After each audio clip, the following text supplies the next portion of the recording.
Salut à tous, alors petite vidéo rapide donc pour mettre à jour un peu les trades que j'ai pris la semaine dernière, enfin pour mettre à jour plutôt la vidéo de la semaine dernière. Alors on va commencer par donc l'AUD/USD. Si vous vous rappelez bien, donc AUD/USD quand on l'avait pris, quand j'avais fait la vidéo la semaine dernière, donc le mouvement il en était à peu près à là. Donc pour ceux qui n'ont pas vu, je vous invite à regarder la vidéo d'abord, donc la vidéo de la semaine dernière. Donc j'avais dit quoi? J'avais dit après correction ici, en vend.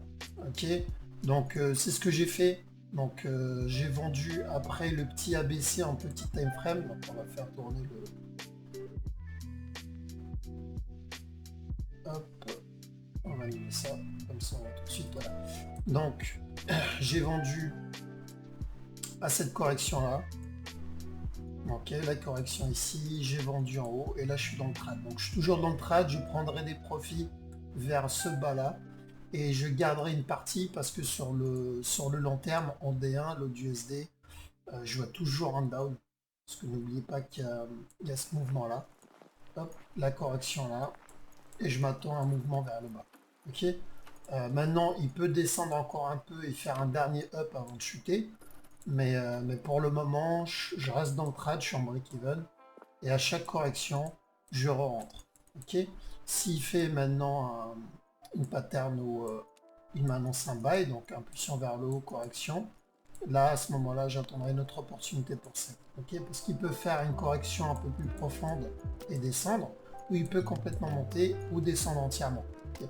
Donc, moi, je pars plus sur une descente. Là, il entame la descente tout de suite. Mais je garde quand même en tête les autres possibilités. On enchaîne avec Euro-GBP. Donc l'Euro-GBP, j'attends toujours ce bail là. Donc si vous vous rappelez, j'ai toujours mon bail limite qui attend tranquillement ici. Donc je prévoyais ce mouvement là la semaine dernière. Et là apparemment il est en train de le faire. Il va sûrement corriger ici et chuter. Enfin sûrement. J'espère. C'est ce que j'espère que le marché va me faire. Donc une correction là et chuter. Il touche, il proc mon bail limite et je baille. Ok. Ensuite, on va enchaîner avec le GBP CAD. Alors, GBP CAD, oui, donc petit time frame, on va aller en H1. J'avais celle, si vous vous rappelez bien, donc la vidéo précédente, j'avais celle, ce mouvement-là. À la cassure, j'ai celle ici, à cette correction-là. À l'ouverture du marché, il a gapé vers le haut. Et quand il a fait ce mouvement ici, vers là, moi j'ai mis mon break-even parce que j'ai vu qu'il y a eu un changement sur la pattern. La pattern a complètement changé. Donc on est passé d'une pattern en sell à une pattern en buy. Pourquoi une pattern en buy? Parce que ce mouvement ici, c'est devenu un ABC. Donc c'est la correction de ce mouvement-là. Du coup, je voyais plus un buy vers le haut. C'est pour ça que j'ai mis mon break-even au cas où. Et j'ai bien fait parce qu'il m'a sorti. Maintenant, c'est pour ça que je vous ai prévenu la dernière fois, je vous ai dit il faut faire gaffe. Ils peuvent faire un running flat. Donc ça peut compter comme un running flat. Ok, donc il a cassé vers le haut, il a rechuté sans casser le dernier plus bas. Donc il l'a finalement fait. Maintenant, ça ne veut pas dire que le sell c'est mort, hein, non, ça veut dire juste qu'on attend une autre opportunité. Donc s'il casse la trend ici, il corrige, je rentre dans le trend. Ok, enfin, moi je rentrerai sûrement avant quand je repérerai une pattern ici en petit time frame, mais si vous voulez être plus safe, un trade plus sûr, attendez qu'il casse la trend line. Ok, parce que le GBP CAD il peut continuer à monter encore en correction, bien sûr, sur le long terme c'est toujours un sell, mais il peut continuer à monter, corriger, faire une correction un peu plus profonde. Ok, ça c'est possible. Maintenant on surveillera. Donc prochaine étape, à la cassure de la trend, on vend et TP ici. Et sans oublier les break-even à chaque fois. Alors, on va enchaîner avec le NZD-JPY. Donc NZD-JPY, toujours en attente. Donc est-ce qu'il va nous faire un running flat et ensuite monter? Ou est-ce que il va faire un truc un peu plus complexe et ensuite monter? J'en sais rien, personne ne sait. Faut surveiller. S'il fait une impulsion vers le haut, il corrige. Moi, je rentre dans le trad et je mettrai mon break-even. S'il chute, c'est pas grave. J'attendrai une autre opportunité pour buy, ainsi de suite, jusqu'à prendre le buy. Parce que n'oubliez pas que le NZDJPY, le TP, il est là. Que je prévois, bien sûr. Maintenant, il faut faire le break-even parce que il peut faire up, un up vers là, donc faire un 1, 2, 3, et ensuite chuter. Faire un dernier bas pour ensuite monter, d'accord? Pour ça, il faut faire un break-even. Ça ne veut pas dire dès que je suis dans le bail, je m'endors et je laisse tourner. Non, il faut surveiller en si jamais. Il faut prendre en compte les autres mouvements. Parce que là, up, il peut faire un dernier up, c'est-à-dire descendre, corriger ici, faire un dernier up pour ensuite chuter. Et même s'il chute, s'il casse ce bas là, moi je baille. Parce que quoi qu'il arrive, ça, c'est un bail. D'accord? Voilà. Donc ensuite il y a l'USD CAD. Donc l'USD CAD, comme vous voyez là sur cette image, à la trendline, j'attends un retournement et je scelle parce que le mouvement en grosse time frame, lui, il n'a pas changé. Ça, c'est une correction. Je m'attends à la baisse ici. Maintenant, moi, je suis sorti en break-even. Il m'a sorti, j'avais sell ici.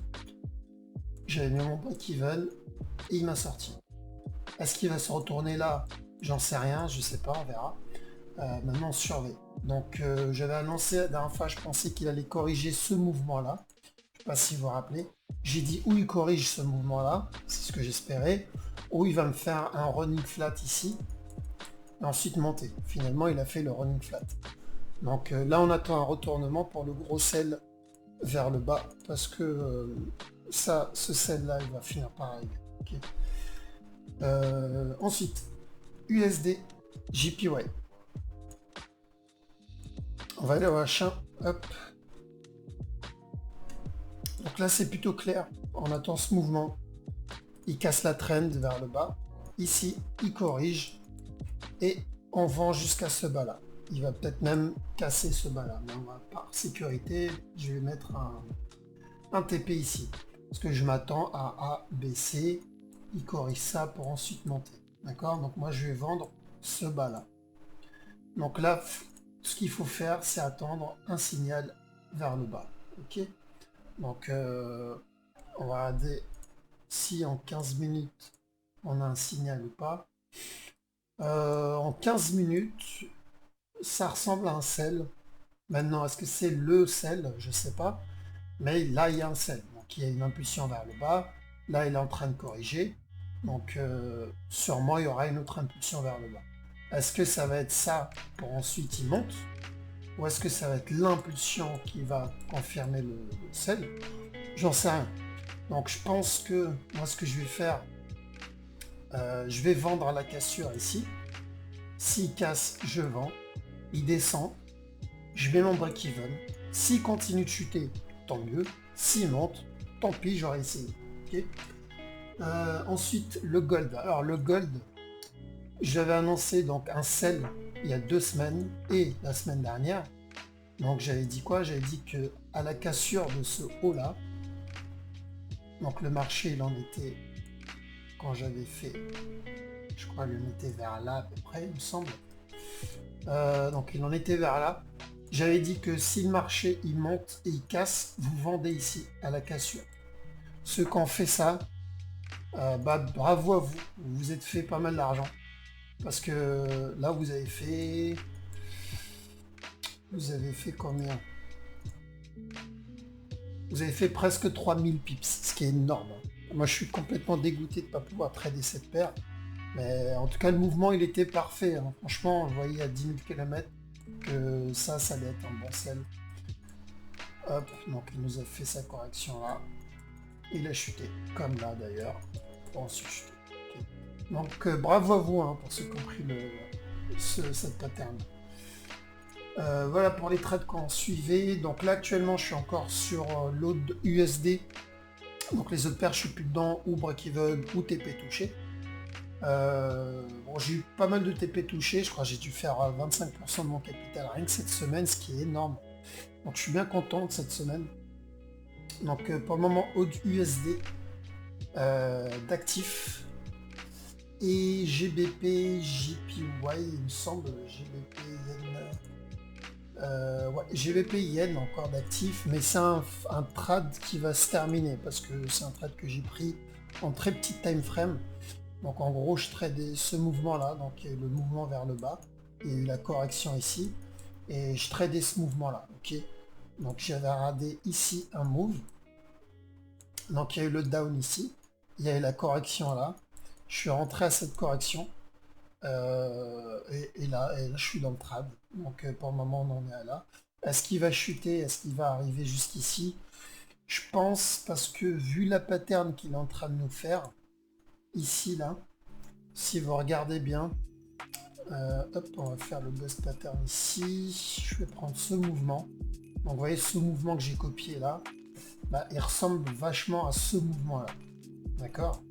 Donc il a fait une impulsion, hop.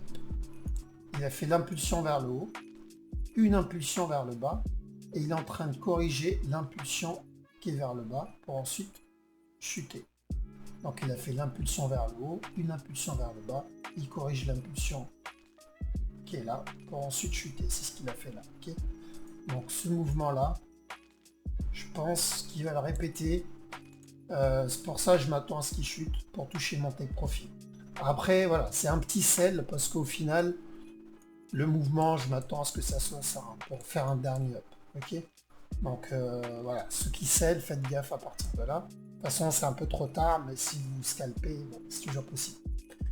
Voilà, donc pour les deux trades que j'ai actuellement, il y a le GBP, donc l'USD JPY que je surveille pour le sell, ça va être un bon sell, je pense.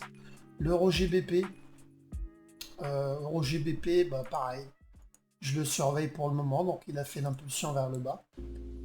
Il a corrigé ce move ici. Maintenant, s'il me fait une correction là, je vends. Ok. Maintenant, est-ce qu'il va corriger pour ensuite refaire un dernier up et après chuter? Ça, c'est possible. J'en sais rien. Moi, de toute façon, je joue avec les break-even. S'il corrige, il descend, je mets mon break-even. S'il chute, tant mieux. S'il remonte, je revends plus haut. Ok. Voilà. Donc ça, c'est pour les trades que j'ai actuellement de lancer. Donc AUD, USD et GBP JPY. Ceux que je surveille, c'est USD JPY et Euro JPY. Et bien sûr, le GBP CAD que je garde en tête parce que il peut se retourner maintenant. S'il y a un retournement, vous pouvez être sûr que je serai dans le trade. Voilà. Donc, c'est fini pour cette vidéo. N'hésitez pas à la partager. Et si vous avez des questions, n'hésitez pas à me les poser en commentaire ou m'envoyer un mail. Donc sur ce, je vous souhaite un bon week-end et je vous dis à la prochaine.